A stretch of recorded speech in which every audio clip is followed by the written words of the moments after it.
What did I connect to? I mean, I'm sure most people who have come to see the film, there will be a part of you that is coming to see it because you have some sort of a relationship with alcoholism in some way, whether it's something that you've gone through yourself or a loved one has struggled with any sort of addiction, and I am no different. It's been something that has sort of shaped who I am in a lot of ways, and it was always kind of like this monster in the corner that I wasn't dealing with, but I was always angry at it and resentful towards it and very hurt by it. And when we were in lockdown a few years ago, myself and Jack Loudon, who discovered the book, who's a very proud Scotsman, and he bought it years before and had never actually dipped into it. And when we were in lockdown, we both decided to read it, and I realised that it was finally the right time to crack it open and explore it fully, you know. So initially it was that drew me in, but also I think we've just really wanted to bring stories to life about our homes. So for him, Scotland, which is kind of a second home for me now, and Ireland, and sort of, you know, make work that's homegrown that feels more representative of where we come from. So yeah. And that is very much viewed in this film as the reality of it. I mean, there's moments in the film that feel almost documentary, like not just capturing, you know, the actual location, but also capturing the community and the people. Tell me a little bit about that kind of unique process of making this movie. Yeah, I mean, I think it was very important to our director, Nora, that this feel as documentary-like as possible. That's the world that she comes from. And so her concept from the very beginning was that we had this central performance created by me as a professional actor, but that surrounding me a lot of the time would be locals from Orkney and people who Amy Liptrot actually knew really well, grew up with or interacted with. Like the cafe that you see me in at the beginning is where she used to go when she was, you know, when she was young, and the farm that we shot on, which is where I actually delivered those lambs. That was all real, my friends. I delivered 7 lambs in total, and none of them died, can I just say. They all lived happy, well, eventually they died. That's another movie. But yes, there needed to be this authenticity, I think, and again, I think it was really, really important to us that it felt like it was coming from an organic place. We wanted it to feel that, and to be honest, we wouldn't have been able to make the movie if we didn't encourage locals to be a part of this movie. It just wouldn't have had that extra sort of texture to it that I think makes it so unique in a lot of ways. Tell me a little bit about the relationship with you and Amy and Nora in building this character, because I know obviously one of the first conversations, well, I don't know if it was one of the first conversations, one of the first decisions you all made was that the character should be named something different, because this is based on Amy's actual memoir. Yes. So I would encourage anyone to read the book. It's incredibly beautiful and very honest and very personal to Amy. But I think because she had given so much of herself over to the book, and in her own words, she doesn't come out looking that great in the book, she wanted it to continue to sort of evolve. And so I think when the adaptation came along and it was the story, and her story was going to take on this new life, it was really important for her, but also for me and my creative process and my sort of ownership over the film version of the character, that I felt that I could kind of add something of myself to it. And also Amy is quite different to me. Like, we have very different personalities, and I think we realised very quickly that the only way this was going to work and become a sort of rich creative experience for us all was if it became this like amalgamation of the three of us. And the name Rona came about because there's multiple islands in Scotland called Rona. There's one off the kind of west coast and the Western Isles. But also Nora's name is very similar to Rona. My last name is Ronan. So yeah, it just felt right, and it was amazing when we did did change the name, how it kind of, it flipped this switch and it allowed us to actually kind of take a little bit more control over it, which was great. Well, tell me, because when it comes to the portrayal, this is not one of those stories about alcoholism that's just like, oh, cute, she like gets a little too tipsy sometimes. It is truly a raw portrayal of the real depths of Rona's addiction. Tell me a little bit about kind of one, modulating that as the story goes on, but also being free enough to really go there and do that. Yeah, I mean, I think it was really important for myself and Nora to never glamorize addiction or romanticize it, which weirdly you see quite a bit, I think, in film and TV. And there's a place for that, but that's not what we wanted to do. Nor did we want it to feel like it was just this sort of depressing doom and gloom addiction story. We wanted it to be more than that, and actually we were hesitant when it came to pitching the idea to even brand it as an addiction story, because really it's a recovery story. It's about someone who's finding healing, who finds life and joy in other parts of their life that they kind of couldn't really see before because of this addiction.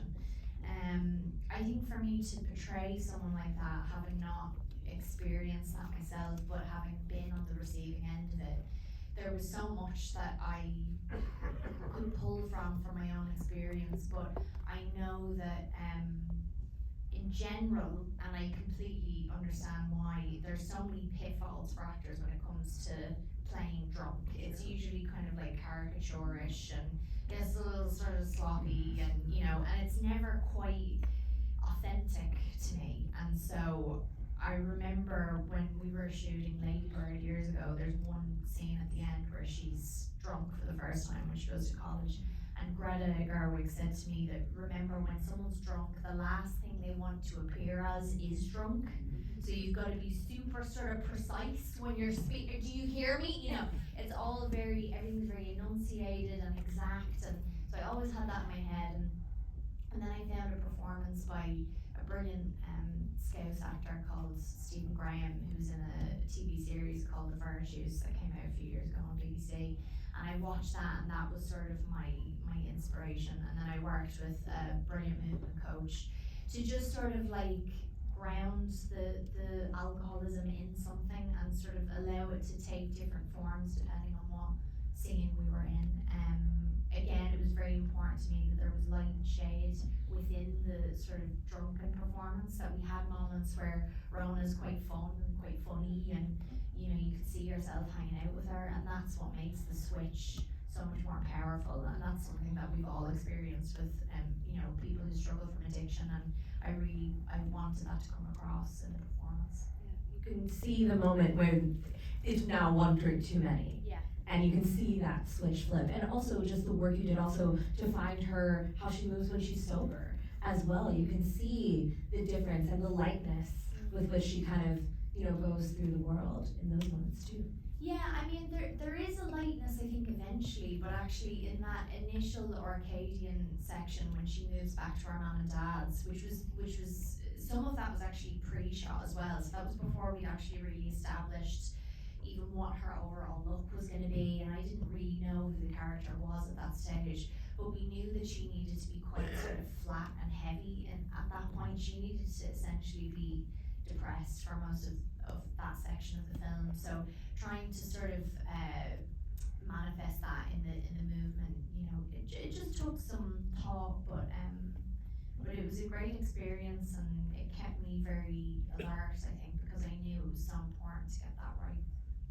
Tell me a little bit about that part, that idea of shooting this largely chronologically, but like you said, there was that pre-shoot where you were, landing and doing those things. So how did that help with your performance in kind of having, those experiences in your body at different points of the shoot?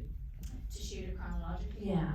I mean, it's always helpful. I think the most helpful thing, even if the rest of it had been shot out of order, is that we got the city section done first, which is where the majority of those drunken scenes are, and all of the chaos and all the partying and the highs and the lows and the falling in love and the breakups, and everything was concentrated in like a 2 week shoot between London and Edinburgh, and it was at the height of summer. We shot in Edinburgh during the Edinburgh Fringe Festival, which is a great theatre festival in Scotland over the summer, and it was just all very sort of frenetic and felt very young, and there was a lot of heightened emotion, I think, for myself and the cast and the crew, and that was really great because it meant that by the end of those 2 weeks, Papa Essiadu, who plays Dane, and he was wrapped. My friend Azuka, she was wrapped. Like, everyone from that world was gone, and it was almost like they were a ghost that I sort of needed to grieve. So I had this echo of them and that time, but it was almost like it didn't happen. And I think that was really informative for myself and for Kat Morgan, who did the hair and makeup, and just for us to have that in the back of our mind that this is what she was longing for the whole time. Can we talk about the hair for a moment? Because that, in this kind of complicated narrative in terms of, the way things kind of bounce around with memory and those things that Rona is kind of reliving, exercising as it goes along, the hair is kind of helpful for the audience in grounding things. Tell me about developing that. I mean, I think we just had a chat earlier on being like, how are we gonna keep people on track with this movie if we've got like 3.5 timelines going on?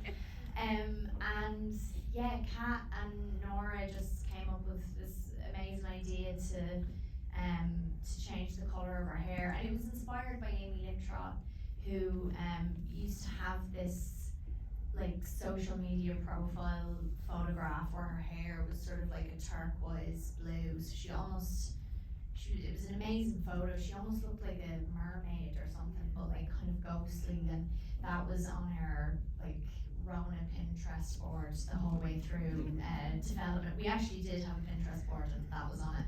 So the colour of the hair was inspired by that, and even at the end of the film when she goes orange, there was a big discussion about whether at the end of the movie should she become this sort of like no makeup, natural hair type of gal, but like she's not that, and that's what makes her feel empowered. And I think what we wanted to show with that change is that it's about her finding her spark again. It wasn't ever about her letting go of who she was fundamentally. It was about her realizing that she didn't need this substance in order to be herself. So absolutely.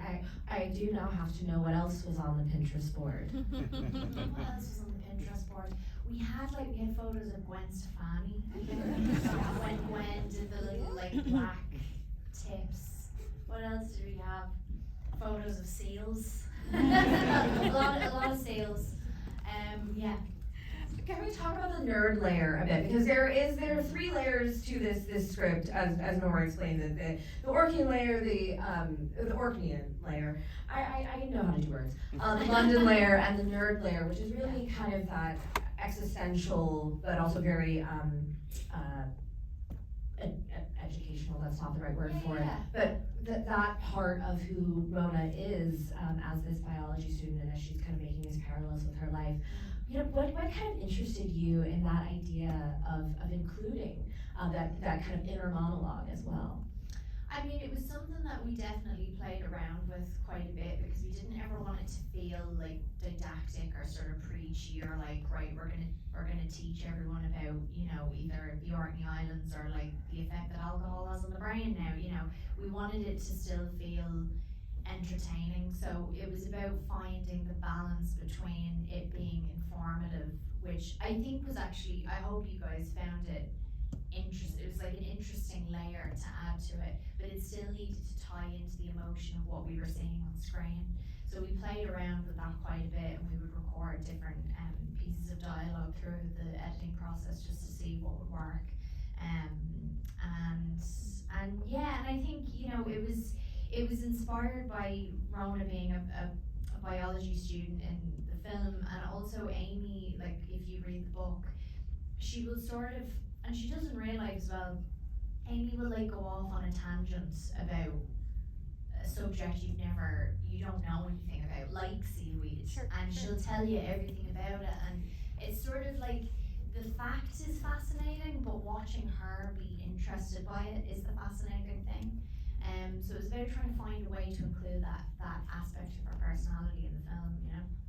Well, tell me about that kind of final scene, that final moment where kind of all of our timelines come together. We have this kind of final, crescendo as I mentioned before, as Rona is really kind of found that peace within herself and is kind of conducting her life, has connected back to this place where she came from.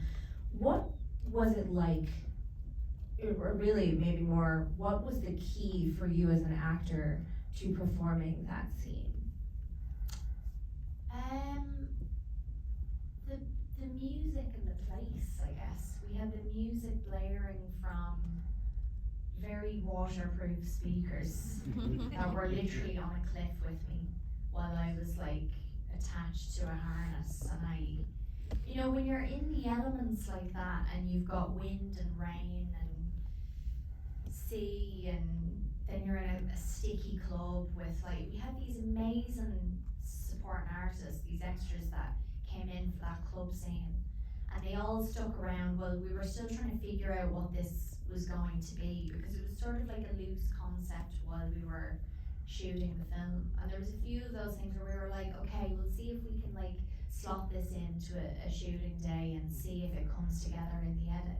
So we didn't know if it was going to work, but we got these amazing young people to come in, and they just you can see it in that scene, they just go with me, and I was literally conducting them, and they were so beautiful, and it was such an amazing moment of coming together. And every single time we would do that in each location, we'd always do it at the end of the location, so as we were wrapping out on a location, and there was something really beautiful about it. It was kind of like blessing it or something, and then being able to move on. So there was a great kind of release with it. But also Nora would shoot for, she'd make me shoot it for 15 minutes at a time. So I'd get so exhausted, and sometimes I'd get annoyed, and I'd be like, why is she still going? But there was an energy that came out of that where it was Rona, no matter how exhausted she is, the world and the universe and the environment is just pushing her onwards. So yeah, it was very special. It really was. And I know that this was, as I mentioned, your first time as a producer. You've really got a chance to shepherd this baby from that moment in 2020 when you read the book through now to the conversations that I imagine you're having with people at events and Q&As and things. What has been kind of that special reaction, that special moment, that special, feeling of now sharing it with audiences? Honestly, it's gone beyond someone coming up to you and being like, oh, I really like that movie you were in, it was great, or yeah, you were great in it, and it's always a lovely thing to hear. But I know, because of how personal this is to me, when someone comes up to me with this and they really need to take a moment with me and be like, thank you so much for this, and part of me was in this, and I really believe them when they say it. And so the interaction that I've had with people, some people whose work I respect, who work in my industry, some people who are just members of the public that I'll meet on the street, who have watched the film, who've gone out and they've seen. And also thank you for coming to this, because this is, there's so many massive shiny movies out there, and the fact that you guys came to this what is essentially a small kind of homemade independent film, but it's incredibly personal and so full of love. Thank you so much, because we need audience members like you to fuel this type of filmmaking. So it also makes me incredibly appreciative of that as well, that there's still people out there who want to connect to movies like this. It's yeah. actually really a round of applause for y'all.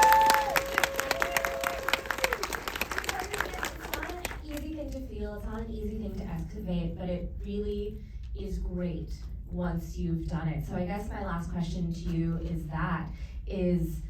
this experience of being both in front of the camera, behind the camera, how did this movie, this film, change you? How has it changed me? I think it's definitely given me the confidence to make more. I really loved being so involved so early on. I fell in love with actors in a way that I never had done before. You know, I'd love to make my own stuff, and I think this gave me the kick up the backside that I needed. So that's really exciting. And what else? I think getting to work with people that I love, getting to work with, you know, my partner. One of my best friends is in this film. I made so many great friendships throughout this movie. But really now that it's out and seeing people's reaction has just been so fulfilling. So yeah, that's been the greatest gift, I think. Well, thank you for giving us the gift of this performance and the gift of your time here this evening.